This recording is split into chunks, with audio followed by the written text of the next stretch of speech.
Hello friends, कैसे हैं आप लोग। अभी शाम के बज रहे हैं 6 और आज दिन भर का ब्लॉग मैं बनाई हूँ, पर मैं ब्लॉग नहीं डालूंगी। मैं आप लोगों से कुछ कहना चाहती हूँ क्योंकि अभी जब मैं योगा कर रही थी ना, मैं दिन में योगा नहीं कर पाई थी। मुझे मन नहीं कर रहा था करने का, बहुत सारे काम भी थे ना, कल पूजा था तो उसको सब समेटना वगैरह था, बर्तन वगैरह पूजा के धोने थे, तो उसी सब चीज़ में मैं बिजी हो गई सुबह के टाइम पे। और अभी मैं योगा करने लगी तो योगा करते समय क्या होता है, हमारा मन पूरा शांत रहता है। दोनों बच्चे बाहर खेलने के लिए गए हैं, हस्बैंड ऑफिस गए, तो शांत जब मन रहता है ना, तो जो चीज़ें परेशान करती है ना वो चीज़ें दिमाग में जल्दी आती है। तो कुछ दिन से ना कुछ बात है ना मेरे माइंड में घूम रही है। हुआ ये कि मैं कुछ दिन पहले वीडियो डाली थी कि मैं युग्राम जा रही हूँ, कब जा रही हूँ। उसके बाद से पता नहीं क्या कुछ लोगों को ये बात पसंद ही नहीं आ रही है कि मैं युग्राम क्यों जा रही हूँ। क्योंकि पिछले साल मैं अगस्त में गई थी, तो मुझे वहाँ का मैनेजमेंट अच्छा नहीं लगा था। युग्राम में अपने ट्रीटमेंट के लिए गई थी, आप लोग जानते हैं मुझे लंग फाइब्रोसिस हो रखा था, अभी नहीं है। लंग्स में हजारों गांठें थी, अभी बहुत छोटी छोटी अभी भी है। बीच बीच में हल्का सा एहसास दिला जाता है। जब मैं चाय पीती हूँ ना तो थोड़ा सा उस समय प्रॉब्लम होता है, क्योंकि मुझे भी डेयरी प्रोडक्ट से थोड़ा सा प्रॉब्लम होता है। तो वो जिसको जो हेल्थ इशू होता है ना, वो समझ में आ जाता है कि हाँ अभी है। लेकिन जब ऐसे नॉर्मल लाइफ जी रही हूँ तो एहसास नहीं होता है। और बाय फेस भी पता चल जाता है, जैसे अभी कि हाँ अभी बीमारी ठीक हो रही है। क्योंकि एक साल पहले आप मेरा फेस देखते थे, जो लोग बीमार होते हैं ना तो चेहरे से पता चल जाता है कि वो बीमार हैं। लेकिन जैसे ही मैं ब्लॉग वीडियो बताई कि मैं युग्राम जा रही हूँ, तो कुछ लोग कमेंट करने लगे, आप ड्रामा बहुत करती हैं, आप ड्रामेबाज हैं। पता नहीं कैसे लोग ना ऐसे कमेंट लिख लेते हैं।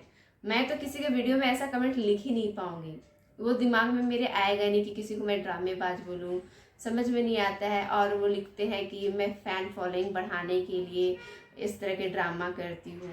मैं फ़ैन फॉलोइंग बढ़ाने के लिए इस तरह के ड्रामा कहाँ से बढ़ गया, मेरे फ़ैन इस समझ में नहीं है। मैं पहले चैनल पे अपना वीडियो डाली थी निगेटिव रिव्यू वाला, जब मैं युग्राम गई थी लास्ट ईयर, मुझे वहाँ का मैनेजमेंट पसंद नहीं आया था, तो मैं निगेटिव रिव्यू डाल दी थी कि हाँ मैनेजमेंट सही नहीं है, ये नहीं है, वो नहीं है। ज़्यादा नहीं, बस थोड़ा सा ही डाली थी। ज़्यादा मैं बोलने के लिए नहीं गई थी, क्योंकि ज़्यादा बोलूँगी ना वहाँ पे रह करके वहीं के बारे में, तो मुझे प्रॉब्लम आ जाती। इसलिए मैं थोड़ा बहुत ही बोली, खुल करके मैं बोल भी नहीं पाई और मैं वहाँ से चली गई। सिर्फ एक दिन के बाद सेकेंड डे ही मैं युग्राम छोड़ के चली गई थी। और वो वीडियो है ना वायरल हुई, तेज़ी से वायरल हुई, और सबसे ज़्यादा इस वक्त वायरल हो रही है। डेली के कम से कम 4 से 5 हज़ार व्यूज़ अभी के टाइम में आ रहे, अभी ये ज़्यादा वायरल होगी। तो वायरल होने से क्या हुआ कि ये बातें स्वामी रामदेव तक पहुंची, और वो लगातार मैनेजमेंट में नज़र रखने लगे, चीज़ें जो बिगड़ी हुई थी वो सुधरने लगा, तो सब चीज़ें ठीक हो गई। अब जब सब चीज़ें ठीक हो गई, तो ऐसे में मेरी फ्रेंड है जो छोटे से एरिया में रहती, जहाँ पे आसपास कोई भी थेरेपी सेंटर नहीं है, उनको पंचकर्मा लेना है, थेरेपी लेनी है, बॉडी डिटॉक्स कराना है, तो आसपास कोई थेरेपी सेंटर है ही नहीं।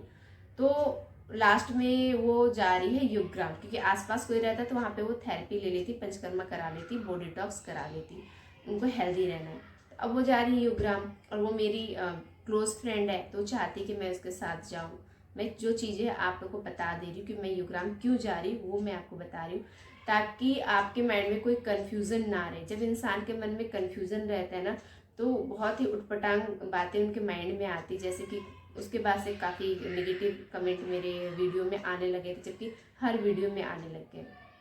तो यही था, लास्ट टाइम गई थी, मिस मैनेजमेंट था, मैं नेगेटिव वीडियो बनाई, और मैनेजमेंट के साथ बाबा रामदेव बातें भी की, सब चीज़ें ठीक भी हुई। अब सब चीज़ें ठीक है, क्योंकि मुझे तो योग्राम से कोई दुश्मनी नहीं है। अच्छा है ना, लाखों करोड़ों लोग वहाँ जाते हैं, अपना इलाज कराते हैं, सबको फ़ायदा मिलता है, सबको ज़िंदगी मिलती है। और अभी मैं खुद अपने फ्रेंड के साथ जा रही हूँ कुछ महीने के बाद। मैं ज़्यादा दिन के लिए वहाँ स्टे नहीं करूँगी, मेरा आना जाना रहना टोटल मिला करके 4 से 5 दिन का ही है, आना जाना और वहाँ रहना। बाय ट्रेन अगर जाऊँगी तो 2 दिन जाने में, 2 दिन आने में, 4 दिन मेरा ट्रेन का सफ़र रहता, और कुछ 7 डेज़ का मिनिमम बुकिंग रहता है। तो मैं ये नहीं बताऊँगी कि कितने दिन की बुकिंग है, लेकिन 7 दिन का मिनिमम बुकिंग अगर लेके चलते हैं, और 4 दिन जाने आने में, यानी कि 11 दिन मुझे घर से बाहर रहना पड़ता। लेकिन मैं 11 दिन घर से बाहर नहीं रहने वाली हूँ। मैं सिर्फ और सिर्फ टोटल मिला करके 5 दिन ही बाहर रहूँगी। बाय फ्लाइट जाऊँगी, बाय फ्लाइट आऊँगी, और वहाँ पे लगभग 4 दिन में वहाँ पे स्टे करूँगी। तो 5 दिन आप ले करके चलिए, क्योंकि मैं फैमिली छोड़ करके ज़्यादा दिन के लिए बाहर नहीं रह सकती हूँ। और मैं वहाँ जाऊँगी 4 दिन के लिए ही रहूँगी, लेकिन मैं बॉडी टॉक्स ज़रूर कराऊँगी, क्योंकि एक हेल्दी इंसान को भी अपना बॉडी टॉक्स कराना ही चाहिए, ताकि शरीर का टॉक्सिन्स निकले, जो बीमारी का जड़ होता है, शरीर की गंदगी बाहर निकल जाएगी, इंसान हेल्दी हो जाता है और फेस में ग्लो भी आता है। जब मैं आयुष शक्ति में ट्रीटमेंट ली थी तो उसके बाद मेरा फेस काफ़ी ग्लो कर रहा था। अभी जाऊँगी 4 दिन का ट्रीटमेंट लूँगी तो वापस मैं थोड़ी सी हेल्दी और ज़्यादा महसूस करूँगी, एनर्जी लेवल बढ़ जाता है। और वहाँ से आने के बाद मैं यहाँ आयुष शक्ति में भी 12 दिन के लिए ट्रीटमेंट लूँगी। वहाँ से आने के सेकेंड डे से ही समझ लीजिए कि 12 दिन की ट्रीटमेंट स्टार्ट हो जाएगी सेकेंड डे से। जैसे कि आई मैं योगराम से और उसके सेकेंड डे से, तो आप कहेंगे कि योगराम में ट्रीटमेंट ली, फिर वो आयुष शक्ति में मैं क्यों जा रही हूँ ट्रीटमेंट लेने के लिए, क्योंकि मैं वहाँ पे 4 दिन के लिए रहूँगी। वो इसलिए क्योंकि मेरे 2 बच्चे हैं और बच्चे बड़े हो गए ना, तो उनको ज़्यादा चीज़ें समझ में आने लगी है। और लाडो तो मुझे बिल्कुल नहीं छोड़ती है, ब्लॉग में आप लोग तो समझ गए हैं, बिल्कुल नहीं छोड़ती है। तो उसको छोड़ करके मैं ज़्यादा दिन बाहर नहीं रह सकती है। पैसे लगेंगे, लेकिन फिर भी मैं 4 दिन ही थेरेपी कराऊंगी। फिर आयुष शक्ति में फिर मैं 12 दिन तक ट्रीटमेंट कराऊंगी, तुरंत बैक टू बैक। इसलिए योगराम के बाद आयुष शक्ति में बैक टू बैक इसलिए ट्रीटमेंट करा रही हूँ क्योंकि मुझे कराना है एक ऑपरेशन। और अभी मेरा शरीर समझ लीजिए कि ऑपरेशन करने लायक मेरा शरीर बिल्कुल नहीं है। बहुत बड़ी बीमारी से पिछले 1.5 साल से लड़ते आ रही हूँ और अभी भी मैं श्योर नहीं हूँ कि वो 100% अंदर से ठीक हुआ है या नहीं हुआ है, क्योंकि सीटी स्कैन कराना पड़ेगा ये चीज़ जानने के लिए। और सीटी स्कैन बार बार कराने से कैंसर होने का चांसेस रहता है। तो ऑलरेडी मैं इतनी बार सीटी स्कैन करा ली हूँ, तो अब मैं फिर से कराऊँ, इतनी जल्दी ज़रूरी नहीं है। मैं सोच रही हूँ थोड़ा अच्छे से टाइम ले करके सीटी स्कैन कराऊंगी, ज़रूर कराऊंगी, लेकिन अभी फ़िलहाल नहीं कराऊंगी। अभी कराने से कोई फ़ायदा नहीं है, क्योंकि मैं बीच बीच में तो थेरेपी ले ही रही हूँ। तो योगराम से आने बाद आयुष शक्ति में थेरेपी लूँगी, फिर उसके बाद मुझे कराना है एक ऑपरेशन। और ऑपरेशन करने के बाद मुझे काफ़ी दिनों तक फुल बेड रेस्ट लेना है, मतलब कोई काम नहीं करना, फुल बेड रेस्ट, समझ गए आप।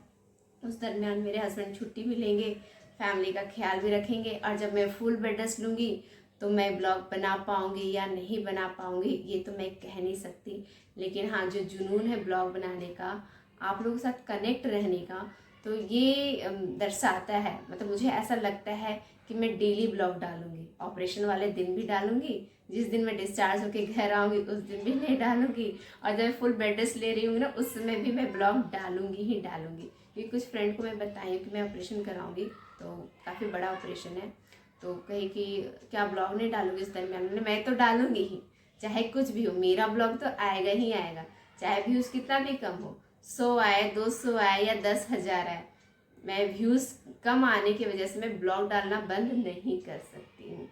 ये सारी चीज़ें थी, और इसलिए भी मैं योगराम जा रही हूँ कि 4 दिन ट्रीटमेंट लूँगी तो वहाँ भी फ़ायदा उठा लूँगी अपने फ्रेंड के साथ, क्योंकि वो अकेले जाएगी तो भी उतना ही पैसा लगेगा, क्योंकि अगर मैं नहीं जाऊँगी तो वो अकेले जाएगी, और अकेले जाएगी तो उतना ही पैसा लगेगा।